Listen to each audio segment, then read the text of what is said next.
علامہ لاہوتی کی سرگزشت میں جگہ جگہ جنات کا اور قرآنی آیات سے فیض پانا ملتا ہے، اور یہ بھی پتہ چلتا ہے ہر قرآنی آیت اور ہر مسنون عمل صرف ایک آیت اور ایک مسنون دعا کو بہت سے مقاصد میں کامیابی پانے کے لیے استعمال کیا جا سکتا ہے۔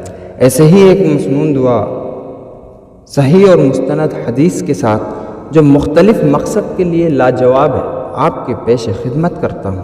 اس دعا کے بارے میں مستند حدیث ہے کہ حضرت ابو موسیٰ رضی اللہ تعالی عنہ فرماتے ہیں کہ جب نبی کریم صلی اللہ تعالی علیہ وسلم کو کسی قوم سے خطرہ محسوس ہوتا تو وہ یہ کلمات پڑھا کرتے تھے: اللہم انا نجعلک فی نحورہم ونعوذ بک من شرورہم، اللہم انا نجعلک فی نحورہم ونعوذ بک من شرورہم۔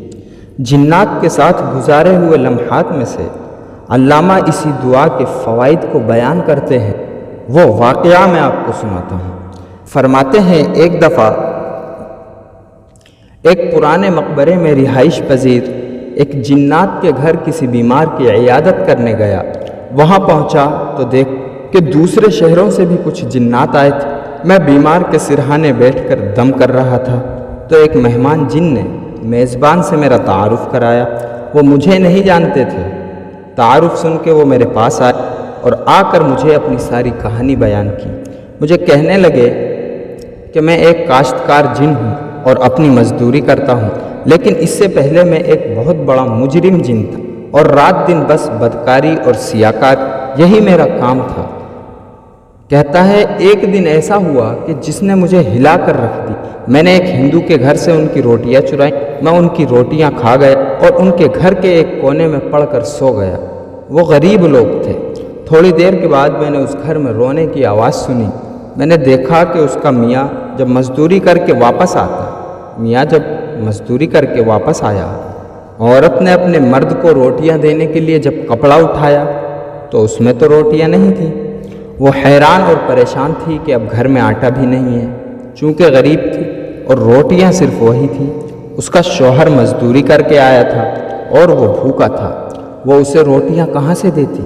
اچھا، وہ بے بسی میں کبھی ادھر دیکھتی، کبھی ادھر تلاش کرتی، کبھی یہاں ڈھونڈتی، کبھی وہاں ڈھونڈتی کہ شاید روٹیاں کہیں اور رکھ دی ہوں۔ میں چپ کر کے اس کا رونا اور اس کی بے بسی دیکھتا رہا۔ جن کہتا ہے میں بہت ظالم تھا، لیکن اس کی بے بسی اور بے کسی ایسی تھی کہ مجھ جیسے ظالم پر بھی اثر کر گئی۔ میں خاموش دیکھتا رہا، مجھے اس پر ترس آ گیا۔ اسی وقت میرے دل میں ایک خیال آیا اچانک کہ آئندہ چوری نہیں کروں گا۔ بس اس خیال نے میری زندگی بدل کے رکھ دی اور مجھے ایک نئے گمان میں ڈال کے رکھ دیا۔ وہ مائی بار بار اپنے بھگوان کو کہہ رہی تھی، اے بھگوان میری مدد کر، میری روٹیاں کہاں گئیں؟ میری روٹیاں کون چرا کر لے گیا؟ تھوڑی دیر تو اس نے صبر کیا، پھر اپنے شوہر کو اس نے بتا دی۔ اس کے شوہر نے اسے بے دردی سے مارنا شروع کر دیا۔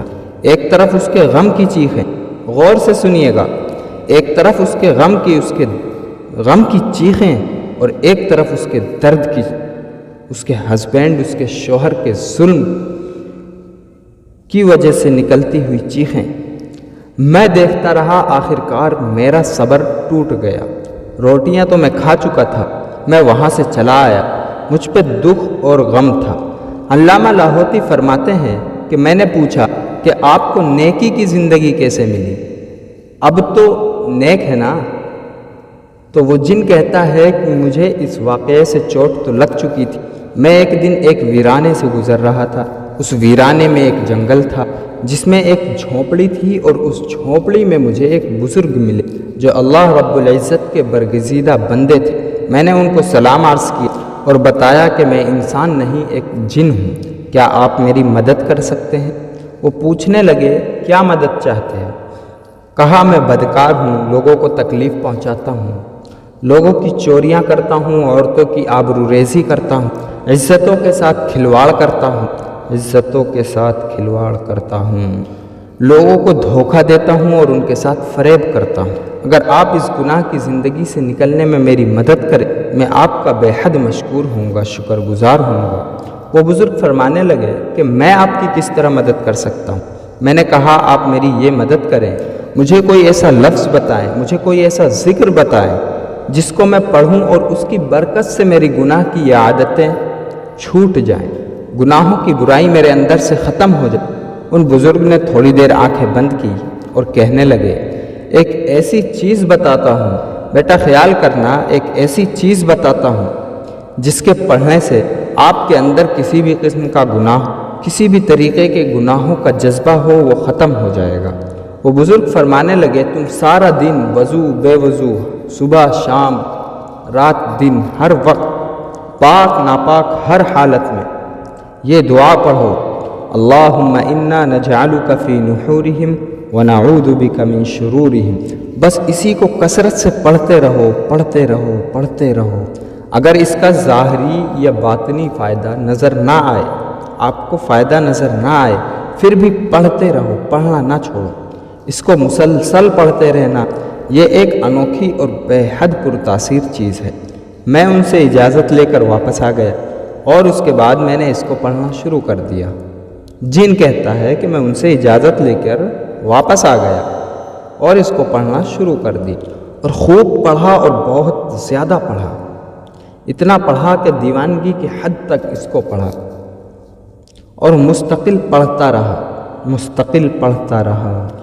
پھر چند دنوں کے بعد واقعی مجھ پر اس کا اثر ہونا شروع ہو گیا، اور ایسا اثر ہوا کہ جو میرے گمان سے بالاتر تھا، میری سوچ سے دور تھا۔ مجھے سمجھ نہیں آتا تھا مجھ جیسا بدکار ناکارہ آدمی کبھی اتنا نیک بھی ہو سکتا ہے۔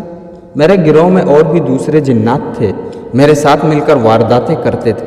جب انہوں نے میرے اندر یہ تبدیلی دیکھی تو کچھ تو مجھ سے علیحدہ ہو گئے، جنہیں بدلنا نہیں تھا انہوں نے میرا ساتھ چھوڑ دیا۔ لیکن چند ایسے تھے جو کہنے لگے، ہم بھی برائی کرتے کرتے تھک چکے ہیں، ہمیں بھی بتا تو کیسے نیکی کی راہ پر آیا۔ میں نے انہیں بتا دیا کہ ایسے ایک درویش نے مجھے یہ دعا پڑھنے کے لیے بتائی، انہوں نے بھی گناہوں کی زندگی سے نکلنے کے لیے یہ وظیفہ کرنا شروع کر دیا۔ علامہ کہتے ہیں، وہ جن مزید بولے کہ ایک جن نے مجھے بتایا، میری بھی ایک انسان سے دوستی ہے، وہ مسجد کا امام ہے اور لوگ اس سے جا کر دم کرواتے ہیں۔ میں نے اس کو بتایا کہ مجھے ایسے یہ وظیفہ ملا ہے، اور میں نے جس کو بھی بتایا ہے گناہوں اور بدکاریوں کو چھڑوانے اور نیکی کی راہ پر لانے کے لیے بہت لاجواب ہے۔ میں نے اس کو یہ وظیفہ بتا دیا، اور لوگوں کا اس کے پاس آنا جانا تھا، اس نے بھی لوگوں کو یہ وظیفہ بتانا شروع کر دیا۔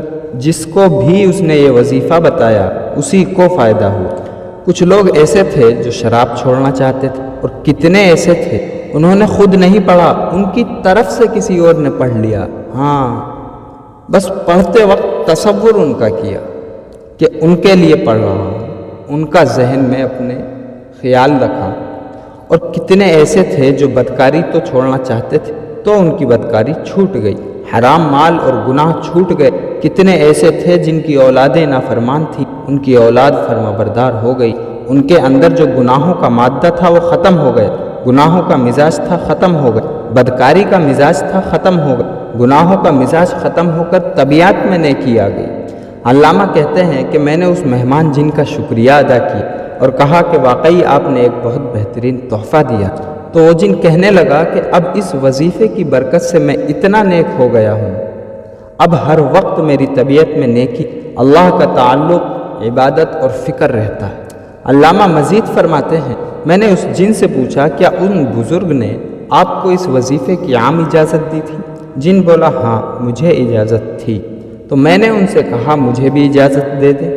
علامہ فرماتے ہیں کہ اس جن نے مجھے اجازت دے دی اور میں بھی آپ سب کو اس وظیفے کی اجازت دیتا ہوں۔ علامہ مزید فرماتے ہیں کہ جلدی نہ کیجیے گا، جلدی کا کام شیطان کا ہے، جلدی بالکل نہ کیجیے گا۔ اس سے فیض اٹھانے اور اس کے کمالات دیکھنے کے لیے مستقل مزاجی سے پڑھتے رہیے، یہ بہت انوکھی اور کمال کی چیز ہے۔ اب تلک جنات اور انسانوں میں اس کے مختلف فائدے مختلف انداز سے کھلے ہیں۔ اس کی طاقت اور تاثیر آپ پر اس وقت کھلے گی جب آپ اس کو یقین کے ساتھ مستقل مزاجی سے پڑھیں گے۔ یہ وظیفہ دشمن کو دفع کرنے کی، یہ وظیفہ دشمن کو ختم کرنے کی، یہ وظیفہ دشمن کو دور کرنے کے لیے، یہ وظیفہ اولاد کو فرما بردار بنانے کے لیے با کمال ہے۔ جنات، شیاطین اور نفس سے بڑھ انسان کا دشمن کوئی نہیں ہے۔ یہ وظیفہ ان سب مسائل کے لیے بہت لاجواب ہے اور بہت باکمال چیز ہے۔